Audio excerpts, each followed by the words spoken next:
जय माता दी मित्रों, सभी साथियों को नमस्कार। मिथुन लग्न और मिथुन राशि वालों के लिए ये वीडियो है। अगर आपका मिथुन लग्न या मिथुन राशि है तो जरूर देखें कि किस प्रकार से कौन सी ऐसी कंडीशन होती है, कौन सी ऐसी परिस्थिति बनती है जब आपका रिजल्ट आता है, जब आपकी मेहनत का पूरा फल आपको मिलता है। गोचर में या फिर लग्न कुंडली में आखिरकार ऐसे कौन कौन सी परिस्थितियां होती हैं जब आपका किया हुआ मेहनत आपका रंग लाता है, आपका रिजल्ट आता है। यानी कि जब आप परीक्षा की तैयारी कर रहे हैं, कॉम्पिटिटिव एग्जाम की तैयारी कर रहे हैं, तो कब ऐसी परिस्थिति बनेगी कि आपका रिजल्ट आ जाएगा।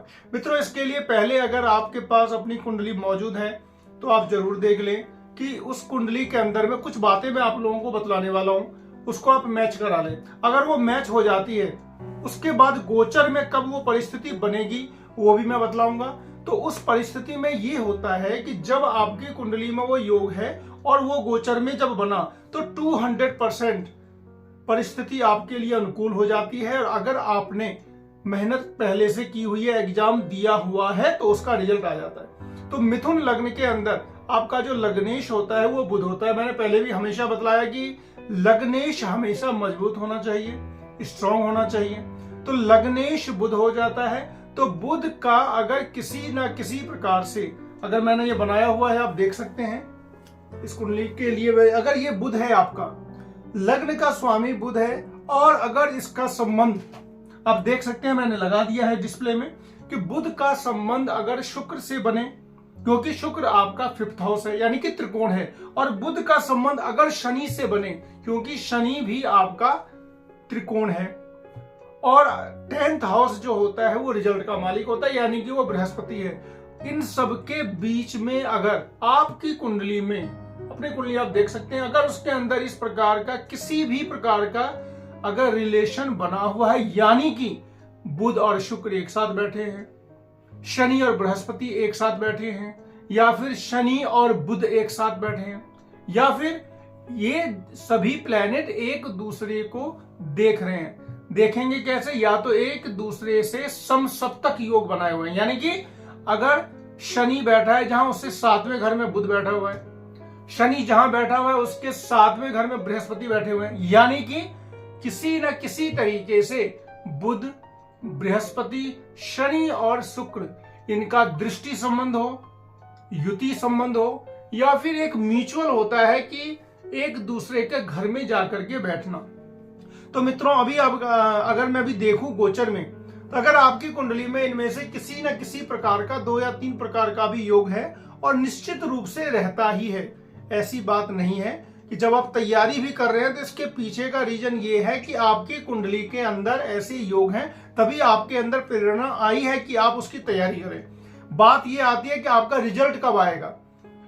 रिजल्ट उसी परिस्थिति में आता है जब जन्मकालीन और गोचर, यानी कि गोचर वो होता है जो एट प्रेजेंट ग्रहों की स्थिति, उसको गोचर कहा जाता है। तो लग्न कुंडली और एट प्रेजेंट की जो प्लैनेट की जो स्थिति है, उन दोनों के भीतर में जब एक इक्विलिब्रियम बनता है, साम्यता आती है कि उसमें भी ऐसा था और इसमें भी ऐसा है, तब जाकर के आपका रिजल्ट आ जाता है। और रिजल्ट आने के लिए जो लग्नेश का संबंध बनना चाहिए, किसके साथ?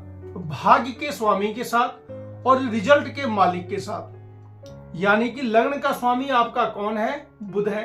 भाग्य का स्वामी आपका शनि है, और रिजल्ट का मालिक आपके बृहस्पति हैं। इन तीनों का अगर संबंध किसी न किसी प्रकार से बन जाता है तो ये आपके लिए काफी फायदा हो जाता है। इससे अभी वर्तमान में अभी हम देख सकते हैं कि अक्टूबर के बाद, पिछला जो अक्टूबर बीता है, यानी कि दिसंबर से शनि और बृहस्पति में एक तरफा संबंध बना है कि शनि बैठे हैं कुंभ में और बृहस्पति बैठे हुए हैं मेष राशि में। तो शनि की तीसरी दृष्टि बृहस्पति पे पड़ी।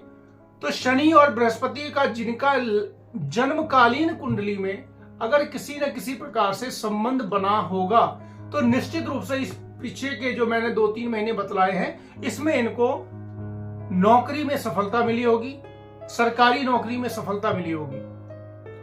आने वाले समय में, हालांकि ये केवल एक प्रकार से था, लेकिन अगर तीन चार प्रकार से ऐसे संबंध बन जाते हैं, यानी कि बृहस्पति और बुध और बृहस्पति और शनि, शनि और शुक्र। ये सारे मैं जो आपको बतला रहा हूं ये आपका लग्नेश है, पंचमेश है, नवमेश है और दशमेश है।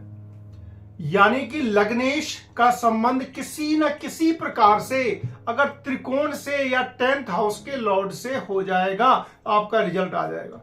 मित्रों ये बिल्कुल मैथमेटिक्स है, इसमें किसी भी प्रकार का जो होता है ना वो सुपरस्टिशन या फिर कह सकते हैं कि कुछ साइकोलॉजी कुछ भी नहीं है, टोटली मैथमेटिक्स है कि फर्स्ट हाउस के लॉर्ड का अगर 5th 9th 10th के साथ जिस ही समय संबंध बन जाएगा लग्न कुंडली में, चंद्र से गोचर में, कहीं ना कहीं पर, उस समय में आपका रिजल्ट आ जाता है। और यही ज्योतिष है, यही प्रिडिक्शन है। तो आप अपनी कुंडली के अंदर में देख लें कि बुध, शुक्र, शनि और बृहस्पति की क्या स्थिति है। अगर इनके बीच में किसी न किसी प्रकार का अगर संबंध बना हुआ है, एक होता है युति संबंध, अगर ये चारों प्लेनेट में से कुछ प्लेनेट एक साथ एक ही राशि में है। दूसरा होता है दृष्टि संबंध, अगर एक दूसरे को देख रहे हैं। तीसरा होता है म्यूचुअल संबंध, एक दूसरे के घर में बैठे हुए हैं।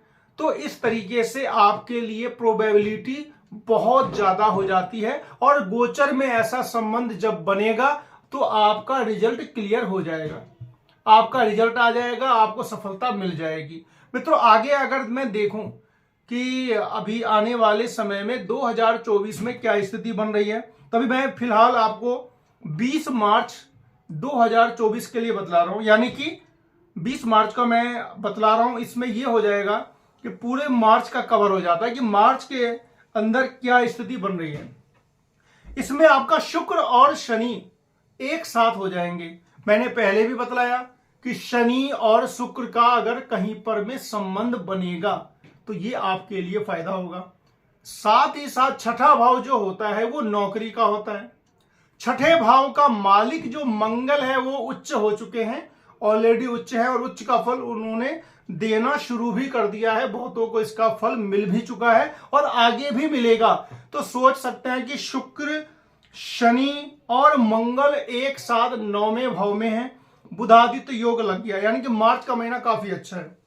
इसके बाद अगर मैं देखूं तो 2024 में आपको फिर मई में भी अच्छा समय आ रहा है और साथ ही साथ फिर जुलाई में भी अच्छा समय आ रहा है। अच्छा समय आता रहता है, जाता रहता है, आता रहता है, जाता रहता है, लेकिन क्लिक उस समय होता है जब आपकी कुंडली के अंदर आपके पर्सनल आपकी जो कुंडली है वो सेम टू सेम जब लग्न से या फिर आपके चंद्र से या फिर आपके नवमांश से कहीं ना कहीं आकर के मैच हो जाता है और आपका रिजल्ट आ जाता है।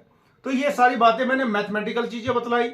निश्चित रूप से आपको अपने कम से कम मिथुन लग्न और मिथुन राशि वालों को अच्छा लगा होगा कि अपने बारे में जान करके। और इसमें मैं कह सकता हूं कि अभी आपका समय काफी अच्छा चल रहा है। मार्च में भी हाँ अपना आप जो आपका जो कर्म है, एग्जाम की तैयारी है, प्रिपरेशन है, एग्जाम देना या फिर जो भी आपका इंटरव्यू है आप देते रहें और समय आपका साथ देगा।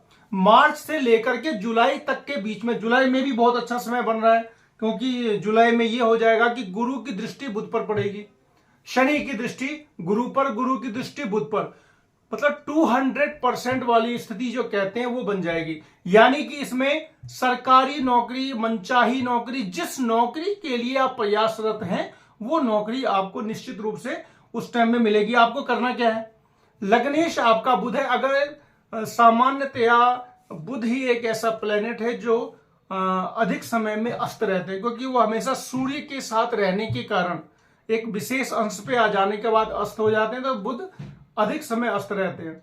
हालांकि अस्त होने का दोष नहीं है, सूर्य के साथ अगर अस्त हो भी गए तो, लेकिन किसी न किसी प्रकार से अगर आपका शनि या बृहस्पति या शुक्र अगर वीक है तो इसके लिए भी आपको जो उपाय है, उपाय में उपाय यही है कि आपको, हालांकि जो इसका जो उपाय है बुध के लिए वो थोड़ा टफ है, विष्णु सहस्त्र नाम का पाठ किया जाता है, हर कोई नहीं कर पाएगा, लेकिन एटलीस्ट आप, मैं एक मंत्र बतला रहा हूं, उस मंत्र का 108 बार जाप करें। छोटा सा मंत्र है, ओम नमो भगवते वासुदेवाय। विष्णु सहस्त्र नाम काफी बड़ा है, हर कोई पूरा कर नहीं पाएगा और चूंकि बहुत बड़ा है, पूरा संस्कृत में है, लेकिन एक जो मंत्र मैंने बतलाया, ओम नमो भगवते वासुदेवाय, इसका मंत्र का जाप आप 108 बार नित्य करें।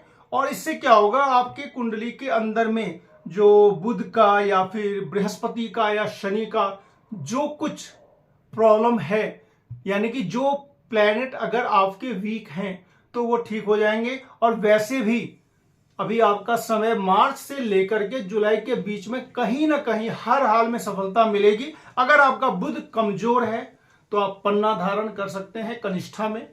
और इस तरीके से काफी सारा चीज मैंने बतलाया। अगर आपकी कुंडली में बुधादित्य योग लगा हुआ है तो प्रोबेबिलिटी और ज्यादा बढ़ जाती है। अगर आपकी कुंडली में बुध शुक्र एक साथ बैठे हुए हैं तो भी प्रोबेबिलिटी बहुत ज्यादा बढ़ जाती है। अगर आपकी कुंडली में बुध बृहस्पति और शनि का संबंध है तो निश्चित रूप से आप गजेटेड रैंक पर भी जाएंगे। और अगर मंगल बहुत बलवान स्थिति में है तो नौकरी में आपको ढेर सारा प्रमोशन होता चला जाएगा। और ये सारी चीजें जो मैंने बतलाई हैं वो आप अपनी कुंडली में मैच भी कर सकते हैं और अपना कमेंट भी दे सकते हैं कि किस किस को इस पहले भी जो मैंने बतलाया आपको 2024 में 2024 वैसे भी सरकारी नौकरी के लिए मिथुन राशि मिथुन लग्न वालों के लिए काफी अच्छा है। शेयर सब्सक्राइब लाइक जरूर करें और फिर मिलते हैं नेक्स्ट वीडियो में। तब तक के लिए नमस्कार।